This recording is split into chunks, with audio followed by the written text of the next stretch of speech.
Creo que nuestro partido ha alimentado esta esperanza por la paz, especialmente durante la Segunda Guerra Mundial, cuando la Unión Soviética aplastó las tiranías fascistas alemana y japonesa y liberó a los pueblos de Europa y Asia de la esclavitud fascista.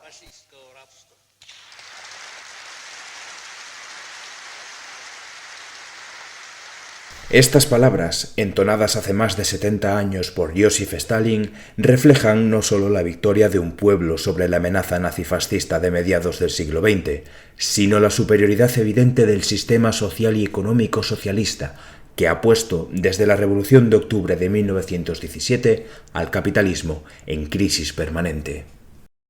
Pasando en poco más de 30 años de ser un país con una economía semifeudal a una potencia mundial decisiva para la victoria de la Segunda Guerra Mundial, las victorias de la Unión Soviética no solo favorecieron al pueblo soviético, sino que de sus logros nos beneficiamos todos los trabajadores del mundo.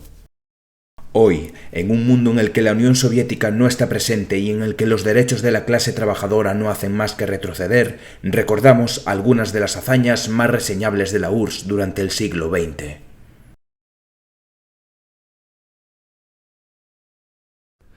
Durante el dominio del Imperio ruso, la esperanza de vida media llegó a ser en Rusia de apenas 34 años. Tras el triunfo de la Revolución de Octubre, de la Guerra Civil y de la Segunda Guerra Mundial, la vida media de un soviético alcanzaba, en 1990, los 69 años de edad.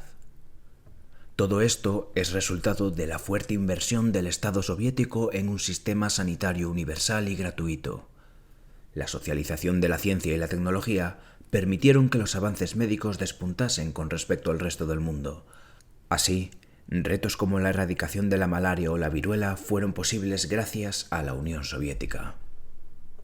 De la misma forma, el acceso a una dieta variada y rica en nutrientes permitió a los soviéticos aumentar su estatura de 164 centímetros en 1923 a 174 centímetros en 1978.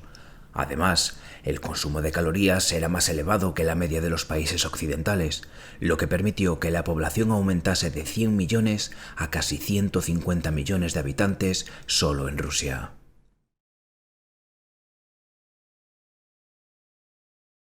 Al ser el sistema socialista un paso hacia adelante hacia el humanismo, la Unión Soviética tenía como uno de los pilares fundamentales no solo la alfabetización del pueblo, sino también alcanzar el mayor grado de educación entre los trabajadores.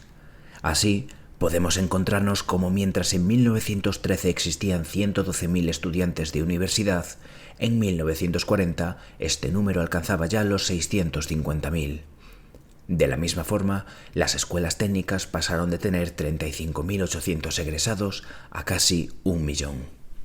Como consecuencia de estos cambios, nos encontramos con una gran aportación soviética a la comunidad científica, principalmente en el campo de las matemáticas y la física.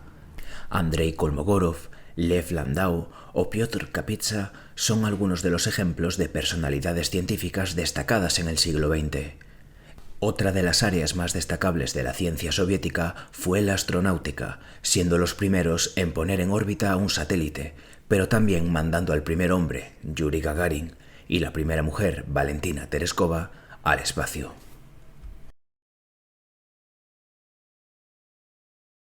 El internacionalismo proletario fue uno de los pilares fundamentales del socialismo. En el Estado español, durante la Guerra Civil, la URSS fue el único país junto con México que mostró su apoyo para combatir al fascismo. En Vietnam, suministró material e inteligencia para combatir al enemigo estadounidense.